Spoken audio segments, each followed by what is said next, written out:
One of the major themes of Toradora is identity. When this theme was explored in Army's introduction arc, the focus was on hiding one's identity behind a persona, and the price of that perpetual performance. In this arc, we explore the outright rejection of one's identity and the more external consequences that come from it. It is also about helplessness in trying to support someone going through such an identity crisis when one has the desire but not the means to do so. So throughout this analysis, I will be switching between these two aspects: the identity crisis of Kitamura and the helpless desire to help of Taiga. Kitamura has always been a consistent character. He was introduced as someone who is reliable, kind, and intuitive. While there have been several moments throughout the show where he has provided support to his fellow classmates, the most defining moments were during the Culture Festival arc, where we see firsthand how diligent a public servant he is. It is no surprise to us that he is seen as the frontrunner for the Student Council President position, the most prestigious role of leadership the school has to offer. What does surprise us, though, is the mental breakdown he has after it is suggested. But first, let's take a step back. When Taiga first finds Kitamura by the aqueduct, she immediately knows that something is wrong. And when Kitamura refuses to tell her what the problem is, she decides, spur of the moment, to do whatever she can. At the time, all she can do is give him permission to touch her, a privilege that she has been aggressively denying others the entire day, as he had shown curiosity in the Palm Top Tiger of Happiness myth. While he appreciates the sentiment, he ultimately doesn't do so, beginning a cycle wherein Taiga's efforts to help seemingly do not create any results. Kitamura is upset because he has just learnt that Kano, the current Student Council President, will be leaving in a matter of weeks. It had been Kitamura's plan to win the election and confess his love for her afterwards. We learn near the end of this arc that Kano is the person who got him into the Student Council to begin with, right after he was rejected by Taiga. The basis of Kitamura's interest in the Student Council is Kano, the stranger who was there for him when he needed someone and who got him out of a rough patch. Through his time as a Student Council member, Kitamura has either become an ideal person for the role, or the position amplified the pre-existing traits that made him a good fit for it. But if the Student Council moulded his identity, and Kano was the foundation of his interest in the Student Council, you can begin to see a problem. With Kano gone, the foundation of his identity goes too. This is what leads to the meltdown I mentioned earlier. Without Kano, Kitamura's interest in the Student Council is aggressively rejected, and over the course of a couple of days, so is the identity that was forged within that role of leadership. Kitamura attempts to become a delinquent, the polar opposite of the identity he had before. This results in bleached hair and acting out against figures of authority. However, there are some facets of his identity that survive the internal purge. Anything that was isolated from his student council work has survived and continues to make up Kitamura's identity. This is why he still has immense respect for both Ryuji and Taiga, and why his love of baseball remains. Taiga once again realizes that something is wrong, and that there isn't anything she can do to help him. This makes her upset because he has always been able to cheer her up when she was feeling down. Even in this very episode, he compliments her cooking despite it being subpar, and now that he is in a vulnerable, miserable place, Taiga cannot do anything to help him, so she simply does whatever she can. In this case, jumping into the batting cage and giving it her all to impress Kitamura. All is well until he is once again confronted with the part of his identity that people expect from him. When Yasu attempts to force Kitamura back to his old self, it backfires. He flees the Takasu residence with a similar level of distress to what he had in the classroom earlier. Again, while some aspects of his identity are intact, any part that involves leadership is being aggressively rejected. Now, most characters in the show are worried about Kitamura, but two are notable by their absence of concern: Ami and Kano.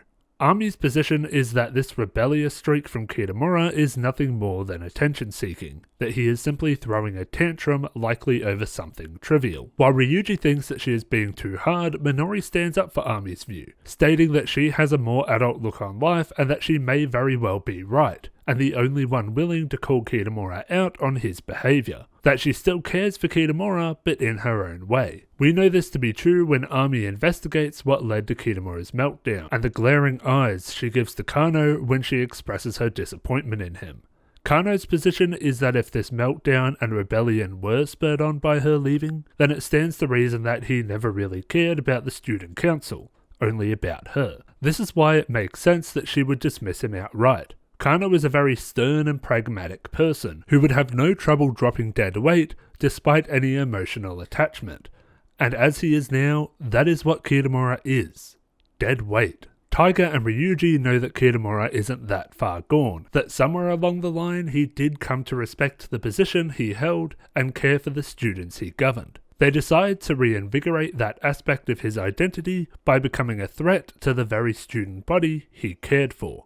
Again, while Taiga is not capable of helping Kitamura directly, she does whatever she can. When Ryuji works out what had caused Kitamura's meltdown, he is initially pretty angry. Kitamura had caused such a mess and so much concern from everyone around him, and it was all over a girl he liked. Kitamura admits that he wanted to destroy his reputation, to abandon the identity that Kano had begun his path towards, but he acknowledges that acting like a fool won't fix anything. He finds a way to separate his fondness for Kano from the sense of duty he has for his school, in part thanks to Kano encouraging him to do so, and with that done he is able to reclaim the part of his identity that he had tried to abandon. However, just because he has separated Kano from his identity does not mean that he has given up on her. In a loud, bombastic declaration, he professes his love for her in front of the whole school, and Kano brushes it off, leaving Kitamura heartbroken and with an implied rejection. When Ryuji confronts Kano about her dismissive dodge, asking why she didn't give him a straightforward answer, she tells him something important.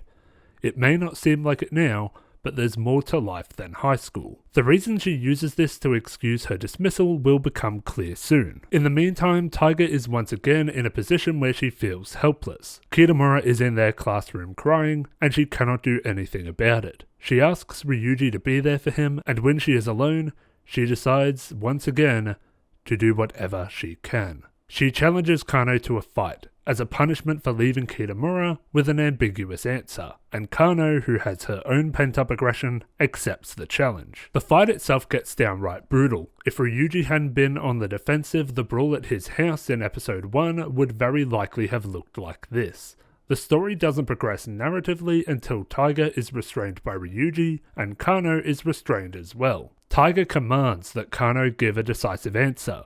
If you won't accept Kitamura's in love with you, say you hate him. Go on, say it. Kano, who has lost all composure at this point, says that she cannot give him an honest answer because if she did, she would reciprocate his feelings, and she knows that he would sacrifice too much to make that relationship work. If I told him how I really felt about him, he'd leave everything behind for me. His hopes, his dreams, he'd sacrifice everything. That's the kind of person he is, and I won't let that happen to him.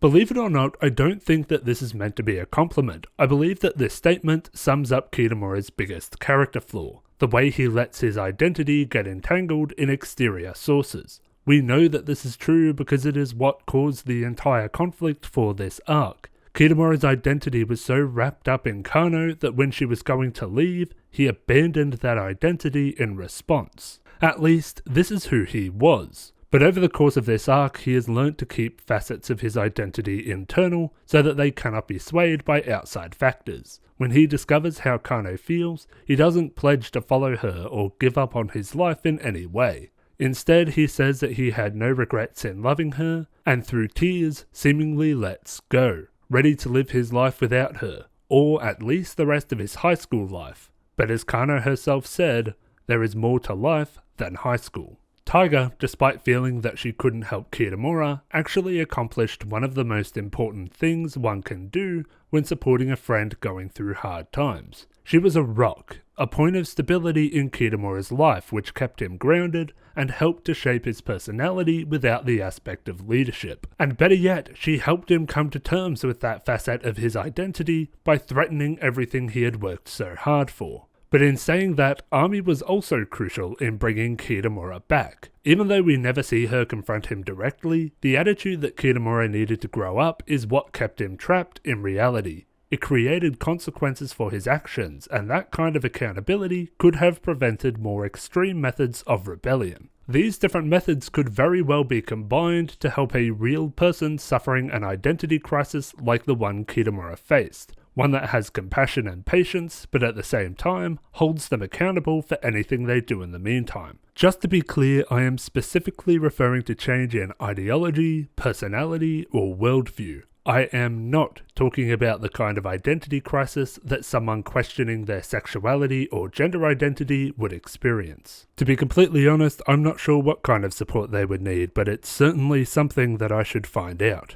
The arc itself also serves as a warning against allowing external factors to define your identity. By all means, let your identity be impacted or shaped by your experiences, the people you meet, or even the media you consume, but do not let those things define your identity. Remember when Jim Sterling's website was DDoSed because he gave Breath of the Wild a 7 out of 10 and people claimed the score was too low? Those people had their love of this video game define who they were as people, so any trivial slight against it was perceived as a personal attack. This is what happens when you let external factors define your personality, and that's not even the worst that can come from it. But since I already discussed some pretty full-on behaviour in my last analysis, I will relegate the rest of this point to the outtakes video. As for the overall narrative, the arc ends with a very brief scene that shows us an interaction between Ami and Minori. After confirming that Tiger likes Kitamura, Ami whispers to Minori that she doesn't have to feel guilty anymore, calling her out for liking Ryuji but feeling bad about betraying Tiger. This scene creates a turning point that takes us from one part of the show to the next. This turning point is further signified by the change of the OP, which I will go in depth with in the next analysis. But for the time being, that's it for this analysis. I'd like to thank my patrons, Orion Train, Quincy Chamberlain, Jaman5, Lars Espen, Shark, and Data52. If you'd like to become a patron for exclusive updates and a credit in each video, the link for my Patreon is on screen now. In the description, you'll find a link for the Behind Big Joe Discord server where we talk about anime and stuff. Thank you all very much for watching, and I will see you next time.